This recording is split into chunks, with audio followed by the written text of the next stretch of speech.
welcome very much to this meeting. This is our second go at doing a Zoom open meeting, so we're still experimenting a little bit, but I think we're getting gradually better at it. We're being a bit braver this time in trying the breakout rooms. So, as I said before, accept our apologies if it doesn't quite work as it should. So I don't know all of you. So obviously some of you are representatives of the community groups you already work with. If you're representative of other community groups you don't already work with, you're very welcome to come and work with us.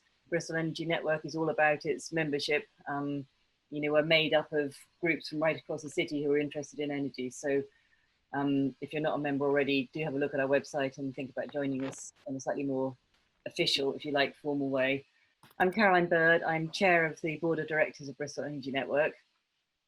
So I'm chairing the meeting this evening. We've got quite a packed programme. We're focusing on community buildings and how we might manage them for the future. We've called it re-energizing community buildings because we feel like there's a change coming. You know, we know there's a climate emergency. We know that we need to think about carbon reduction targets. What role do community buildings have in helping us get to this point? How do they engage with their communities and how do communities engage with their buildings?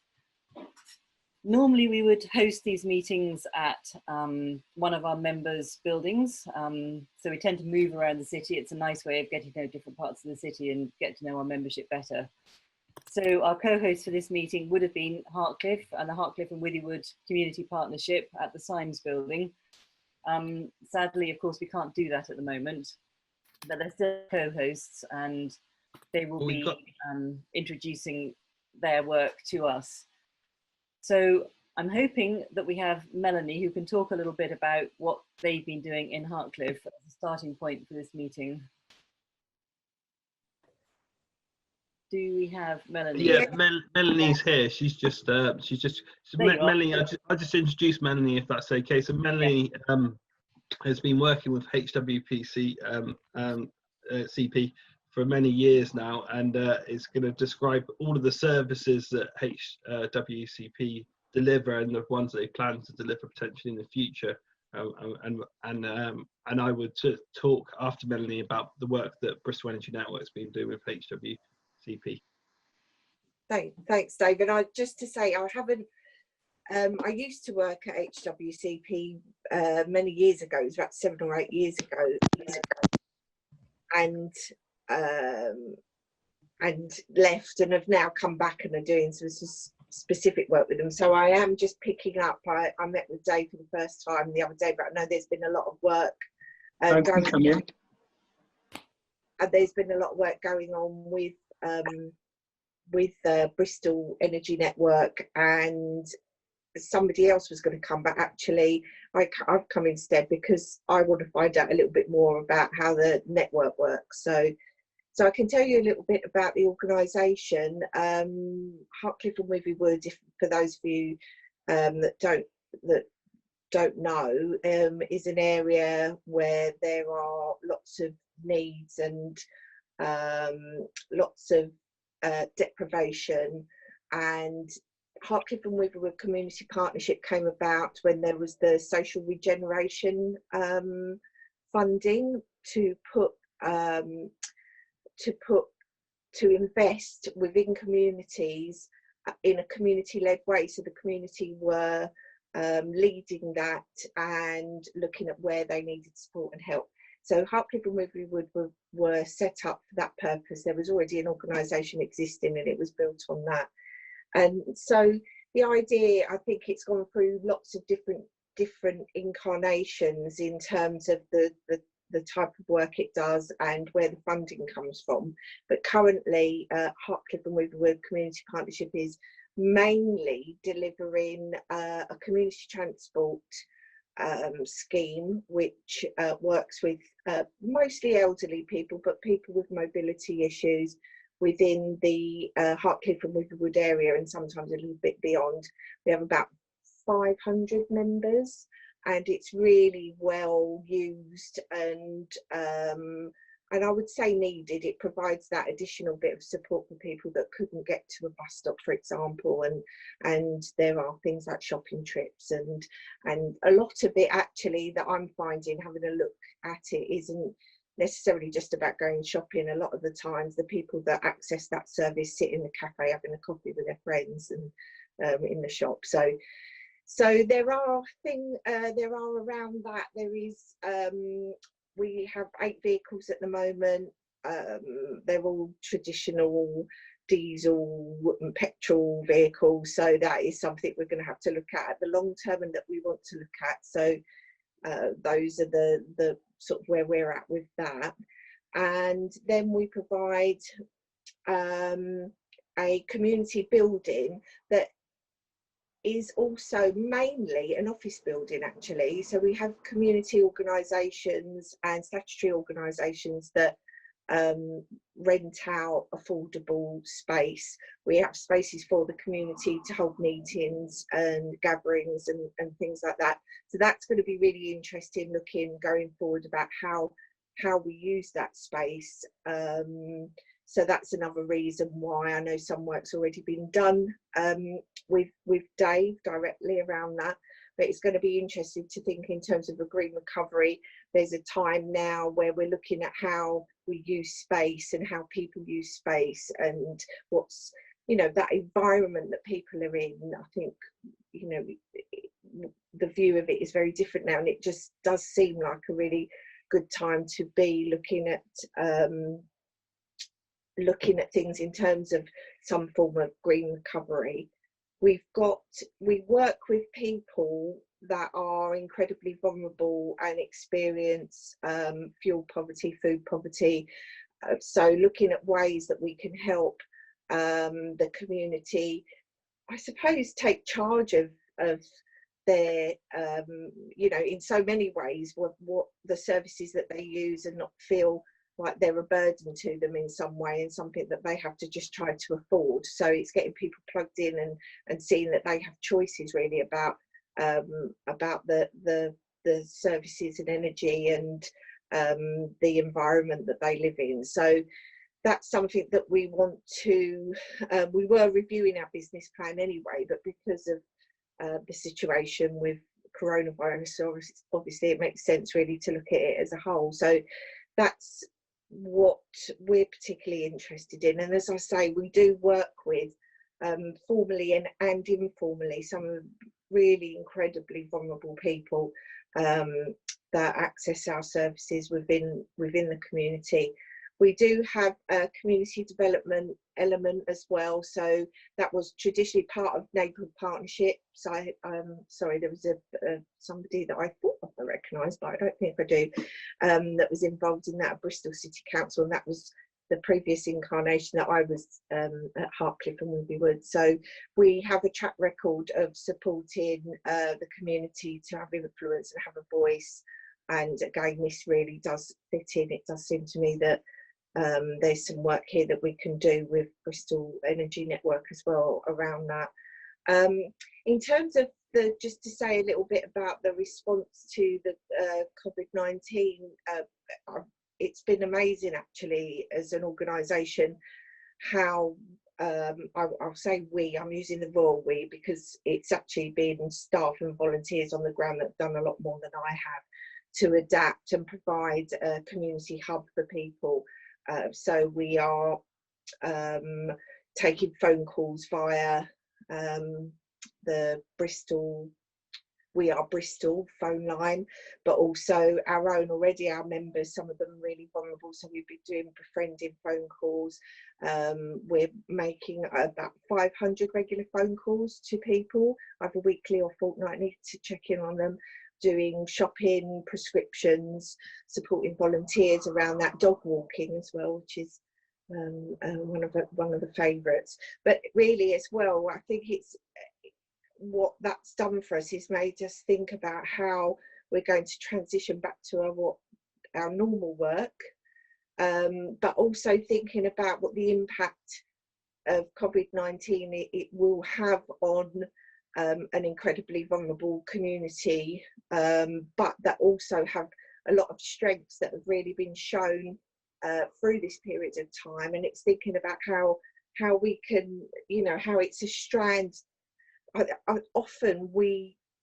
often that we look at things and compartmentalise them and think about them in terms of, oh, you know, we support this group and we do this piece of work, but it's thinking about all the strands around somebody's life involves paying their bills, around their electricity, around their gas, buying their shopping, you know, thinking about how they're going to get to their local doctor's surgery and things like that. And it's trying to think of people as a whole and what it is that they need, and then pulling in the people and the networks that can enable people's lives to improve and them to feel like that they have some sort of control and say, particularly at a time where people feel quite powerless, really, I think. So I don't know if any of that made any sense. I'm sorry, I've prattled on, but it totally does, Melanie. And is it okay if Caroline, if I segue across to how that's what Melanie's just been saying there?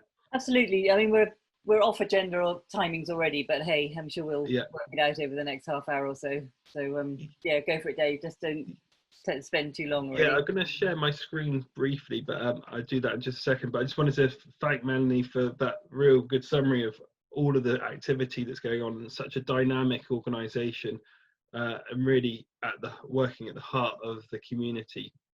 And it's a community that's a part of Bristol that's very hard to get to because of the geography of it, and the transport links are very not really there. So it is fundamentally an opportunity to reimagine this. Now we've got this COVID reset. So I'm just going to share my screen just to give you a little bit of an impression of some of the things we're doing, have been doing, and will be doing going forward. So I just go through this as quickly as I can.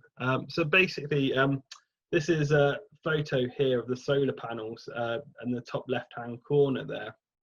And we've very much taken the Bristol Energy Network approach of working with the community building first and understanding the services that the community's being provided there.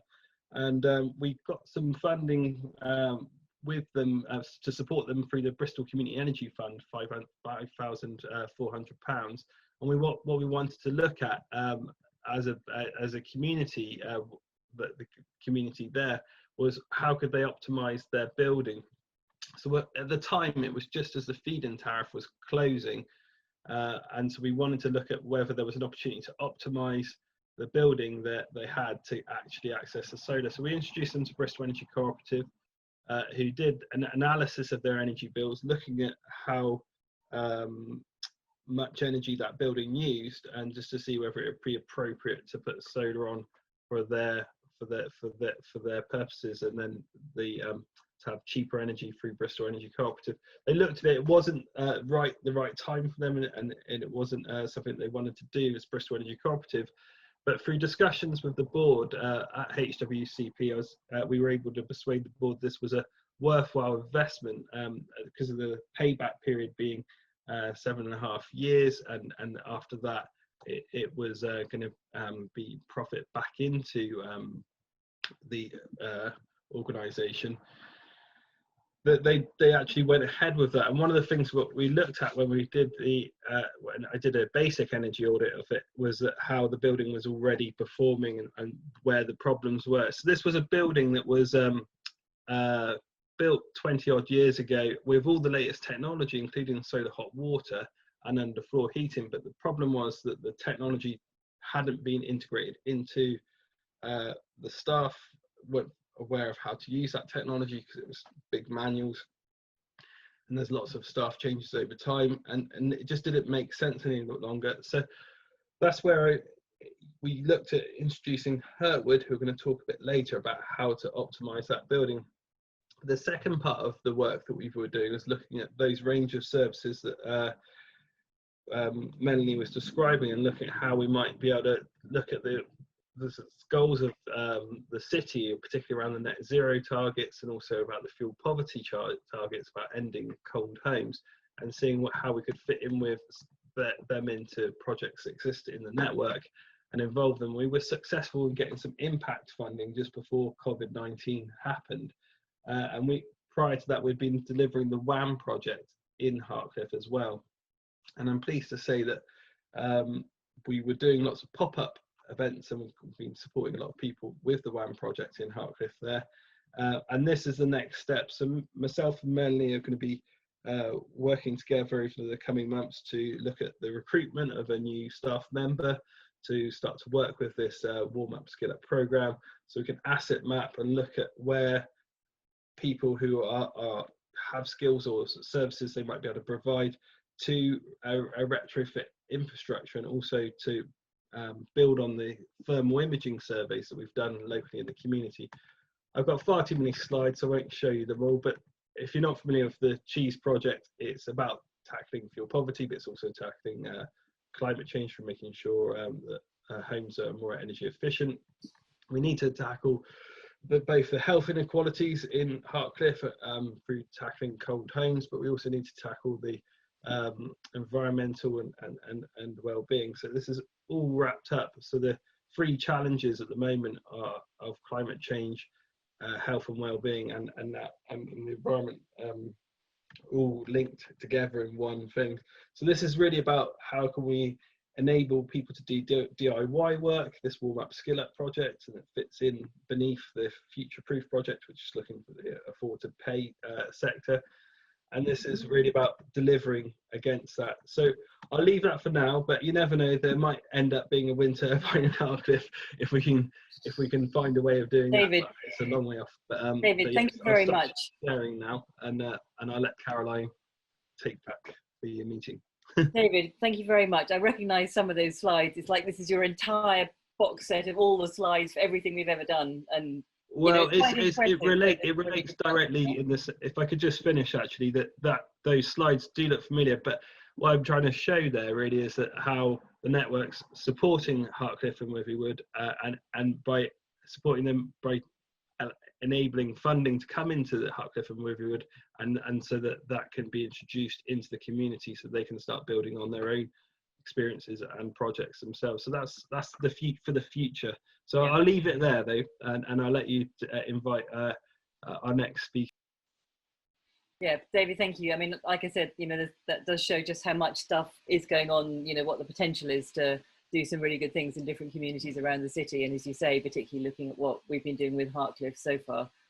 I'm going to move on fairly quickly to a new project that we're working on with Bristol City Council called Sonnet.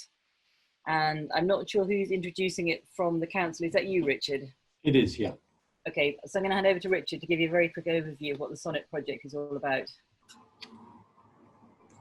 Hi everyone. Thanks, Caroline, for inviting me.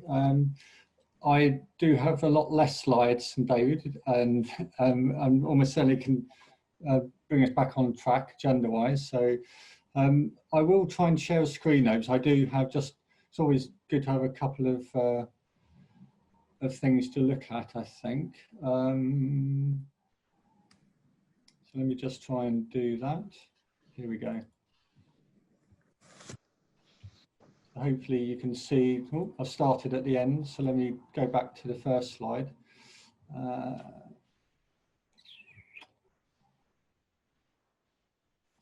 Probably just, and if I can enlarge it, it might be easier.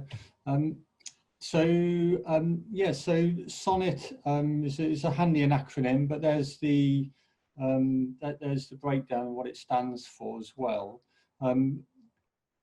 Some of you may already have met Sabine, who's on this group, and so Sabine represents one of the university partners in this project, but essentially there are a number of partners across Europe, and there are 6 key city partners as well as a number of academic partners. And effectively what we're looking to do is share knowledge and drive new understanding around how social innovations can be unlocked in the energy sector. And so it covers a broad range of different objectives, and they sort of break down into sort of 3 main chunks of work. One of them is around finances, one's around policy, and the other one is around social innovation. And so what we're doing is looking to, first of all, learn lessons from where things have gone well already. We're looking to shape how the local cities. So given that Bristol is one of the 6 cities, obviously Bristol does come from a really strong background already, and numbers of years that we've been working across the city with all sorts of partners. 2015 Green Capital being just one, you know, key moment in time of that journey. So we're sharing what we've been doing in Bristol, but it's been fascinating to hear what others are doing across Europe in the same social space. And so some of that is to set out some of the new governance structures that may be required. And obviously we've heard a lot about greening the economy, and in fact, just a slightly unrelated point, that I was on a Eurocities call as well just this week, and learning about how there are new, very large, significant funding sources being unlocked to open this recovery into lots of green areas. So that's on the governance side, and then on the more local side, we want to build toolkits for building understanding amongst citizens. So, you know, it's really great to hear from the likes of Melanie, and I know there's plenty of other people on this call who are sort of embedded in their communities, because what we're really keen to do in Bristol is to engage very closely, really building level, to understand what we need to do to unlock new projects. So yeah, so you know, my last summary here is about that Bristol City Lab. So what I'm wanting to do specifically with Sonnet is to find how we could improve the energy efficiency of the community buildings that we have. So I mean, I've sort of done a sweep of the assets and understand probably around about 200 community buildings, of maybe just shy of half of those are owned and managed by the council. So yeah, we aren't the only landlord that has an influence here, but obviously we're one of the key landlords. Unfortunately, so many of those community buildings are, in a lot of cases, in need of upgrades. They probably spend too much on their energy than they might do. And just doing a quick look of energy performance ratings, even just today, knowing that maybe about 60% of them have got quite a low energy rating of D and below. So what can we do about that? So, you know, they contribute to the city's carbon footprint in some way, and they also cost their occupants quite a lot in energy bills. So there's a double win there in terms of carbon and fuel reductions, but they're often left out of funding, certainly from the council's side. And you know, it is a frustration for, certainly, I mean, it's for me. So if it is for me, it must be a big frustration for the community tenants that occupy these buildings and pay the utility bills. The council does have access to certain amounts of capital funding, and it does try to deploy that, but community buildings sometimes fall literally between the gaps in terms of what they're eligible for. So what I'm looking to do with Sonnet is unlock new forms of funding. And I just mentioned Leeds University there, because they released a very interesting report last year. If anyone wants to read it, I'm happy to send a link afterwards. And it talks about crowdfunding in quite a specific sense, and maybe not in the general sense that some of us might be used to, but it talks about crowdfunding as a way for investors to get actually a return on their money, as well as not just giving their money for free. So that's a very important distinction there. So we're testing the models, we're looking at what is financially viable. And then that last line, which is the thing that I really want to get out of this evening's discussions, if possible, is understanding the level of interest amongst communities, those who either visit community buildings or those who have to manage those buildings. And you know, do you think about community energy? Sorry, do you think about energy efficiency rather? And you know, what part does it play in the way that you use and think about that building? So yeah, that's me. And back to Caroline. Okay, that's great. Thank you very much, Richard. So I suppose what I should have said right at the beginning of this, Richard, you're going to stop slideshare. Oh, there you go, brilliant. So I suppose what I should have said at the beginning of Richard's presentation is that this is kind of a launch of this project in Bristol. And Ben are working with the City Council on this. So our role in the project is to carry out some of the engagement works and to help the council understand how communities use their buildings and to explore some of this idea of, you know, how we finance energy efficiency works. So we will be working with the council. We'll also be working with, I hope, lots of you in exploring these in a bit more detail. And we'll be picking on 2 or 3 different areas and different community buildings to explore in a bit more detail as a case study. Sabine, as Richard mentioned, is our academic partner on this project as well. Sabine, do you want to say anything? You're happy just to keep watching us and observing? No, very happy with Richard's introduction. So, but if you've got any questions about the project, please get in touch and I can inform you about it. Okay, thanks, Sabine. So does anybody have any quick questions for Richard or for us before we move on to the next bit of the agenda? I just want to add something to Richard's presentation, if I may. We're going to be sending around a questionnaire to those interested in what Richard's been describing. So if you do have or know of a contact who would be interested in receiving that questionnaire, as Richard described, about how we might make buildings more energy efficient, community buildings, that'd be great. And also there's an offer if you have a community building that's run by Bristol City Council, not run by Bristol City Council, but owned by Bristol City Council, an opportunity to have a solar PV system put in there as a opportunity. Do you want to say something on that, Richard, at all? Yes, and actually it might be a good point. I've got a few comments on the chat as well. So yeah, if you haven't already spotted that, obviously Zoom does have a chat facility. So thank you for sending me those. It might just be good just to pick up on some of these. I can answer some of these quite simply. Someone's asked me about the other cities that are involved.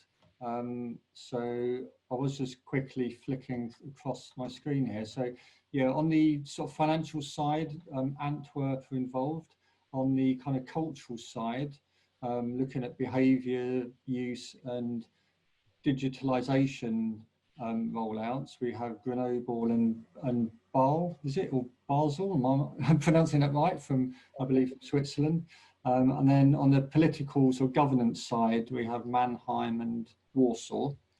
So I think that was fairly easy. And I've got some other questions from those who either manage or know community centres. So probably best to take those questions offline, and yeah, happy to follow up. So thanks for those. There's the question about solar, David.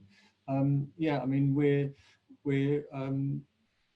keen to sort of promote engagement with community buildings, and so I'm looking at the option of finding a building in Bristol that is suitable to host a solar system, and I haven't decided which building that is yet. So it could be a school or it could be a community building. So as part of the Sonnet project, we would like to find a host for a solar system. So yeah, that's just a sort of slight carrot on a long stick, shall we say. So yeah, that's probably all I'm saying, David.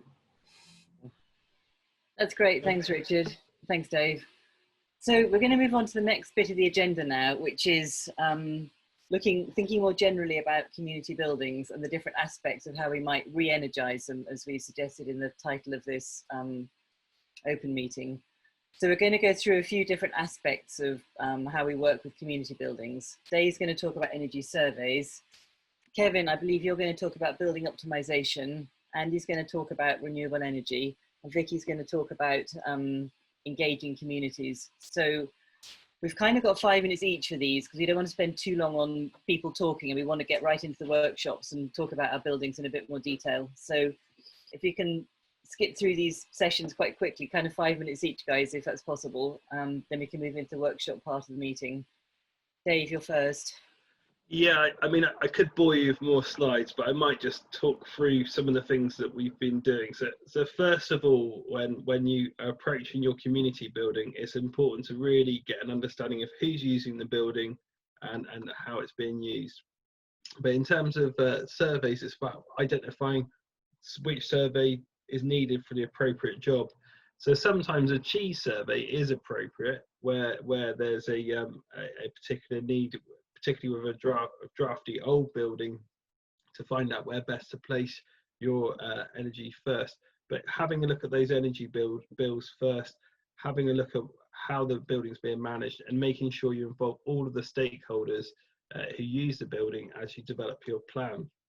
But the survey bit is something that I won't go into too much detail now, because I'm going to probably pass over to Hurtwood, who are going to describe the activities when you actually do identify the issues in your building. So Hurtwood, actually, with the HWCP building, we looked at that and we found that the heating controls were the biggest problem.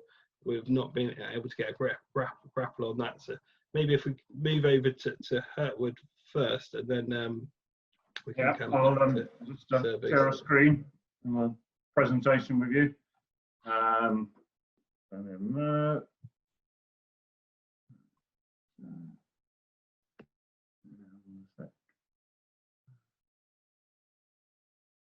Yeah.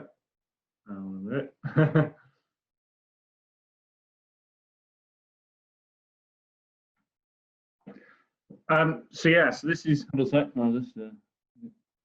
running. Can you all see that?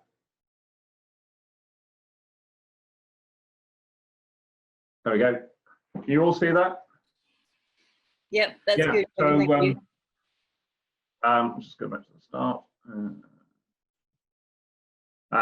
So yes, so Dave originally got us involved about a year ago in the science building as we knew it, and essentially what we found was that even though it was a modern building, double glazed, insulated rainwater harvesting system, air handling unit recovery, underfloor heating, modern efficient condensing boilers and solar hot water, it wasn't working very well at all. And really the nub of that was that the building management system that it had was very basic. More fundamentally, it didn't have a way that the occupants could actually adjust it. There was a kind of little white display panel with some up and down arrow buttons and some pluses and minus signs, and they had absolutely no idea really, toggling through it, what it would do to the control of the heating. And that effectively meant, coupled with a number of other issues with how the system was set up, the heating was running 24 hours a day, obviously at considerable cost. The rainwater harvesting system never worked because they fitted the wrong sensor. And there was just no straightforward documentation that allowed the users to understand essentially what the building was doing. And really that had come out of the fact that the building had been built by Morrison's as part of their planning permission for the site, and they simply hadn't paid time, care and attention to deliver something that was sort of fit for use. So yeah, we had large chunks of the building running 24 hours a day. Rainwater harvesting system wasn't working. When we looked at it, we found was the solar thermal system had failed and various of the other mechanical systems had failed, basically because there was no way that the controls could tell people that the air handling unit had failed or the toilet extracts had failed. So our principles were basically to try and reuse as much as possible to keep the costs down, i.e. don't rip out equipment that's got plenty of life in it. Because part of our BMS that we replace it with is very flexible, and it's UK manufactured by ourselves, that also brought down time on site, which is critical at the moment with COVID, the downtime for the building, and of course the cost. The software platform that we use is a very low cost, but also a very powerful platform. So it's much cheaper than kind of the Trend, Schneider or Siemens alternatives, which are across many of the buildings across the city and the council. But most importantly, it provided visibility and control that the building managers could actually use to see what their services were doing and how it's set up. What this did, the combination of these things, it allowed us to focus on optimizing the energy use while still providing good control of heating and ventilation. The issue we have at the moment is that many of the BMSs that are out there are now obsolete and don't have good interfaces to the people that need to use them, are very expensive to upgrade. We've effectively found the low-cost route that we can do that. So what was the system we put in? It's a Niagara platform, which effectively is a sort of Internet of Things technology. And that was able to provide us with a powerful web-based interface for Carrie Chamberlain and the other staff down there, so that they could see all the various aspects of the services, see what alarms there were, and set up the building accordingly. Fundamentally, it gave them this easy interface to the building. You know, they could look at temperatures over time. They could see what alarms they had on plant, what plant wasn't working. They had simple interfaces that allowed them to figure what the plant and how it operated. So effectively, we got back the simple ability to time schedule each area, so that if an office needed heating from 8 o'clock to 4 o'clock, they only had heating from 8 o'clock to 4 o'clock rather than 24 hours. And then that could be easily adjusted by Carrie or by the individual office themselves. We set up the boilers so that they would operate more efficiently and actually operate properly in the condensing mode, which therefore would extend their life. So as well as seeing that improvement in energy efficiency, we're also reducing the long-term plant replacement costs, long-term plant replacement air handling unit. We set it up so that effectively it minimised the amount of ventilation. We didn't need it. Yeah, that's an example of the sort of view that the staff now have of what the plant is doing. So they can see what it's doing, see the problems. Other possible improvements. We've got to fix the rainwater harvesting system, so that actually works. We're looking at other ways that we can detect when the plant has failed, so that the building operates more effectively. Install additional space temperature sensors so we can get a much better idea of what the building temperature is doing, and ultimately fix the solar thermal system is my aim. Longer term, building actually is ideal for ground source heat pumps, and that is something that needs looking at, because that would actually transition it away from gas to potentially a carbon neutral fuel source. So that's me done. So if anybody's got any questions, then fire away now. Great, thank you very much, Kevin. It sounds like what you've managed to do with the building has made a massive difference. Oh yes. Yeah. Has anybody got any quick questions for Kevin, or should we move on and hear from our last couple of speakers? I'd just like to just to add to the benefit of that, the heating was on all of the time previously, so now it's timed and it's being used effectively, and the solar electricity that's being generated is 85% of that is being used by 85% of daytime use is being met by the solar array that's now on the roof. So it's a really great outcome for the project. Charles, do you want to ask a question? Quick one, yes. My wife and I actually had a wardenship of the Quaker Meeting House in the centre of Bristol, off Champion Square, and last year it had a refurbishment, and I was very interested in what Kevin was saying there, and knowing what I know now, hindsight being great, it would have been good if we had had the benefit of his experience before it all got done, because what we have is a 1960s building, about 200 square meters, I'll be brief, which now has a 45 kilowatt gas boiler for hot water and heating, using a Honeywell Evo Home HMI interface, which is not connected to the 12.5 kilowatt solar system, which provides generation and hot water through two 600-litre tanks through an iBoost system. And we've got a large mechanical ventilation heat recovery system, which in winter time is so powerful that it's more powerful than the heating system, and they fight each other at wasting energy.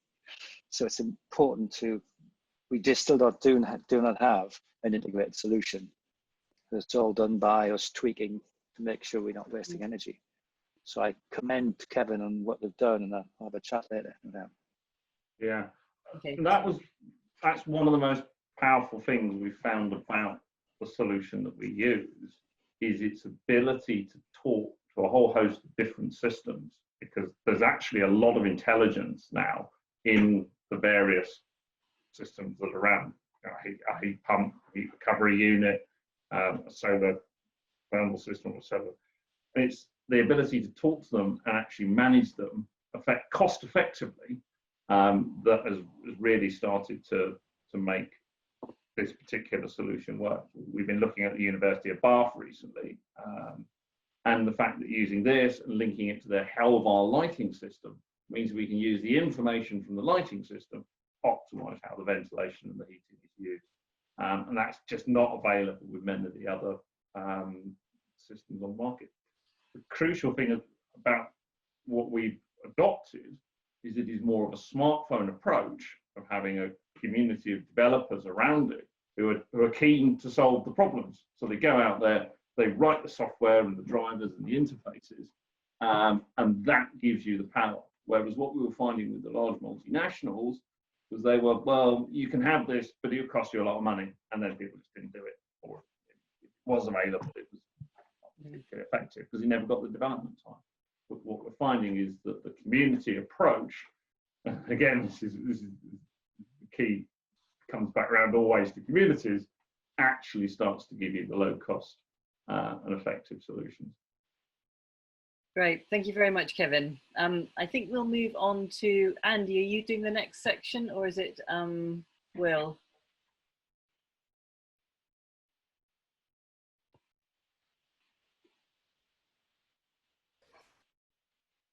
Oops.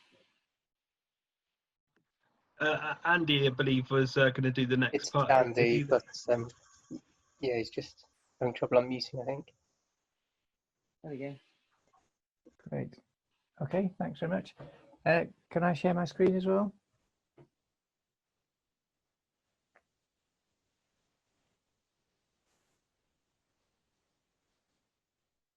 Okay, can everybody see that one? Next steps for rooftop solar. Yeah, great. Thumbs up from Charles. Yeah, so thanks so much for having us. Yeah, so that's me, Andy O'Brien. I'm a co-director and a co-founder of Bristol Energy Co-op. So this is what we do. What we do is try to get to the next slide. Oh, there we go. Right. Yeah, so we've been established for amazingly 9 years now. Got over 500 members, and yeah, our actual mission is to invest in renewables, cut carbon, and build community. So it's been a long journey. I think we can safely say we've kissed many frogs in trying to actually do schemes which make a difference and which actually happen. So we've done lots of learning, lots of experience. But along the way, you know, we have managed some decent stuff now. So our main assets at the moment are solar. So we've got about 9 megawatts of solar PV and 100 kilowatts of battery storage. And that's been raised. Half those funds, £1 million, 11 million, has come from the community through community shares and bonds offers, and the other half, roughly half, has been through more traditional commercial loans from banks and social funders. And through our activities, we've facilitated over £250,000 of community benefit payments to the local community. We are financially driven in that, you know, our investors expect a return on their investment, so we typically provide a 5% return. That's what we've managed so far. And we've now got 4 paid employees. I'm very pleased to say that the 4th of those joined us this month. That's Will Horton, and he's on the call tonight. So it's really great to have him on board. He's got fantastic expertise.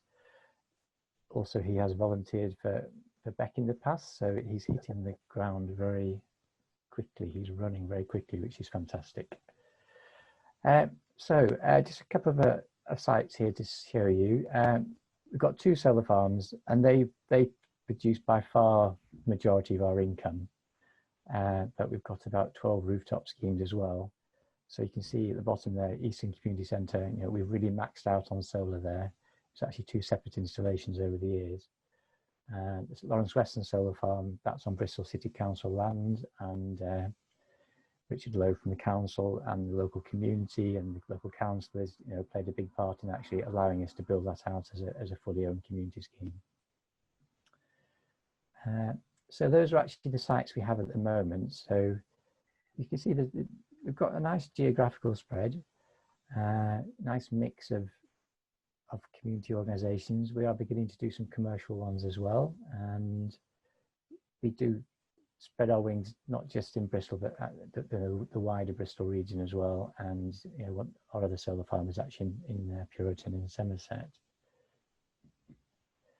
So along with solar, well, things we're developing at the moment, yeah, we're doing more solar, more battery storage, electric heat microgrids. So these are new builder housing where no gas boilers installed. It's a sort of aiming to be net zero setup using combinations of PV, heat pumps, battery storage, good energy efficiency, etc. Then we've got a hydro scheme down at Netham Weir. And also we've been working very heavily on Zero West over the last couple of years, which is a collaboration to accelerate our zero carbon transition in the west of England. You know, our feeling is that we're only really going to get there if we actually work much more closely with lots of other people, and that includes local authorities, the commercial sector, the community sector, at a regional level. So you know, we're doing a lot on that. So just going back to sort of, I suppose, what I'm particularly talking about today is the solar rooftop proposition, so for community buildings. So this is the model for earlier schemes. You know, what we typically do, we pay for the whole installation. Then the host building pays us for electricity it uses from the panels at a subsidised price. Any electricity they don't use, we sell on to an energy supplier. And then we use the income from that arrangement to pay back our investors and maintain the solar installation over the years. And that's based on a long-term agreement. It only works for us if it is a long-term agreement because there's such a high upfront cost in actually buying the panels. So now we're in this post-feed-in tariff world. You know, we're not getting any support from the government to do this. That business model is a lot more difficult to sustain. And so really, if we're looking at schemes now, we've just finished a scheme with Bristol Indoor Bowls Club, and it worked there totally unsubsidised because that building uses a lot of daytime electricity. It's a decent sized roof.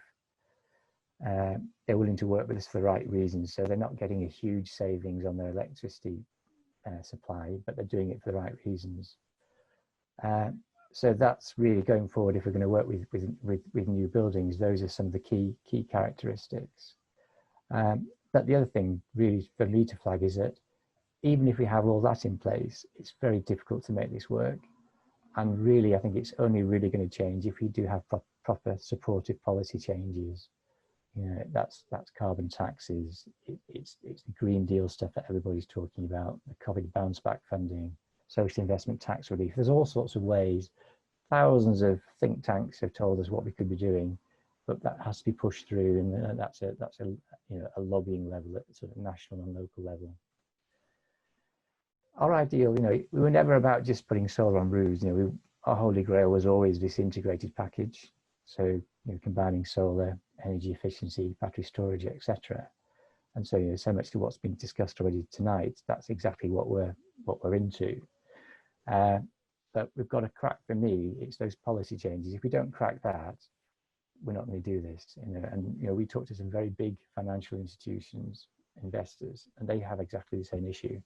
So for me, that's almost like the one takeaway from tonight, that we've got to get our lobbying act together.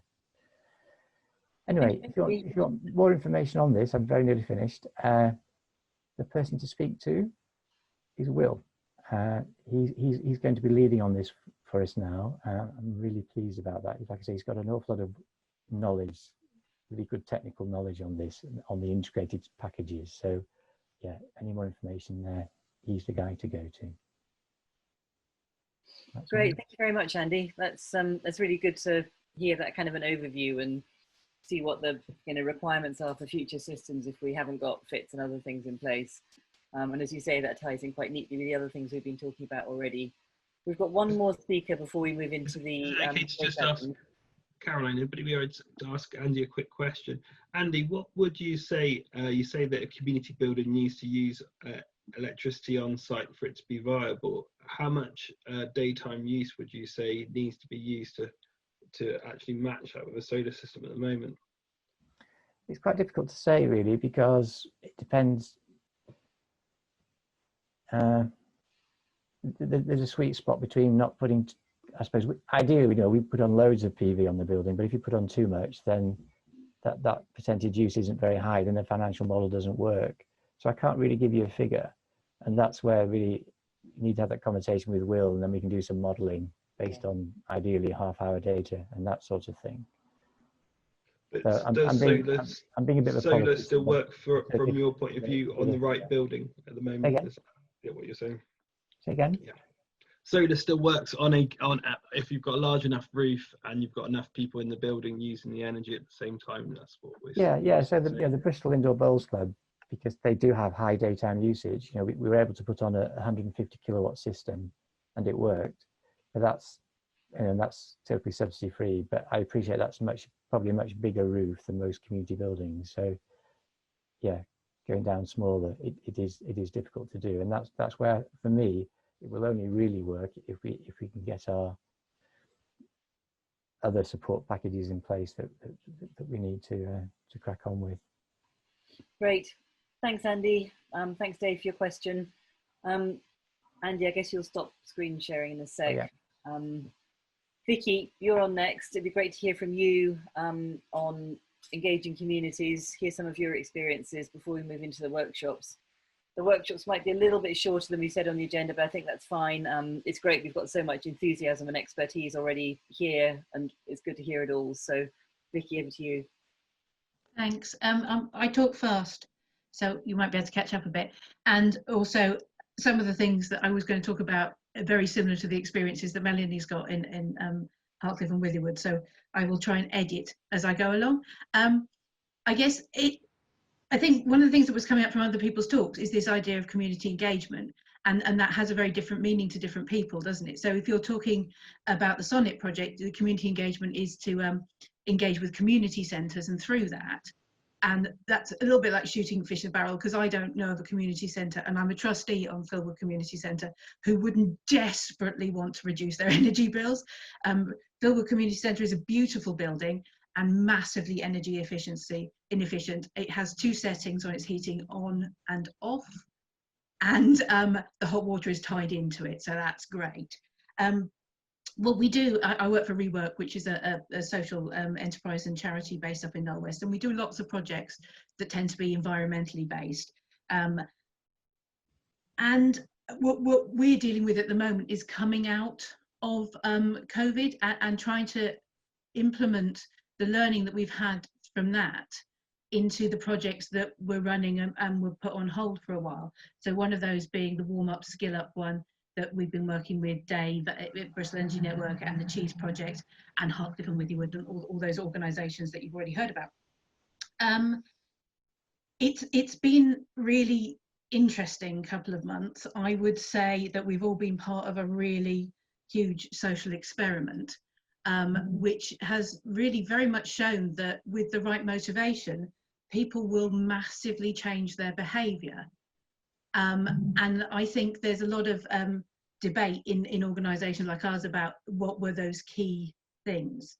I think a lot of it was about having a clear instructions on what exactly to do, I would also say there's a lot about having local and national and very local messages always being the same, and a little bit about fearing of dying. I think that was quite, that made us quite behave quite well. I was trying to find some quotes. I remember Boris Johnson saying that he had to level with the British public because some of us are going to die, but he didn't actually. He said that we're going to lose people before their time.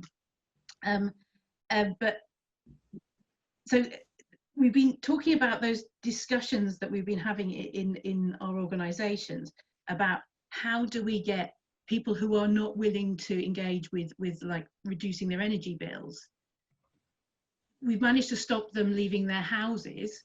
We've managed, over the last couple of months, people have managed to stop them hugging their friends and family. Surely looking seriously at their electricity bill shouldn't be such a hurdle, yet it still seems to be.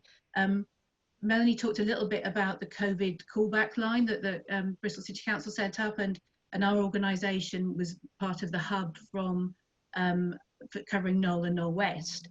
And I have genuinely tried to engage people, and I have been phoning some people now for 2 months, once a week. We are running out of things to talk about. But still getting people to accept that they have a responsibility to change their behaviour, even when we're in a situation when we've all accepted that we have a responsibility to change our behaviour, is still difficult. And I think that's because the message is so fractured. So that's my thoughts, and I'd be really interested in the breakup groups to discuss that and hear other people's thoughts. I would also say that one of our other discussions that have come out of what's been going on is whether or not people want to get involved in political, like Black Lives Matter or climate change protests. Has that been caused because we've all had time over the last couple of months to reflect on what we want to do with our lives? Or has that been a reflection on the fact that we have seen that change can happen? That if you know, if we can make these huge changes to how we behave, will we be willing to give up other privileges to make sure that life can be fairer and more sustainable? So that was where I was. I did have a bit thing about WUSU, but it really covers what Dave and Melanie said, so I'm not going to do that. I'm just going to say I hope that I've got you back on track. Great, thank you very much, Vicky. That was fab. Right, we're going to move into breakout groups in a couple of minutes. The plan here, I think we've probably got enough people for 4 decent groups, Robert. Is that about right? And we've got a few questions we're going to pose to the groups. What we're trying to do is to think about how we see our community buildings, what their role might be in supporting net zero targets, what sort of barriers there might be to installing energy efficiency measures, and how we might fund those measures, and anything else that people can think about in terms of their communities and their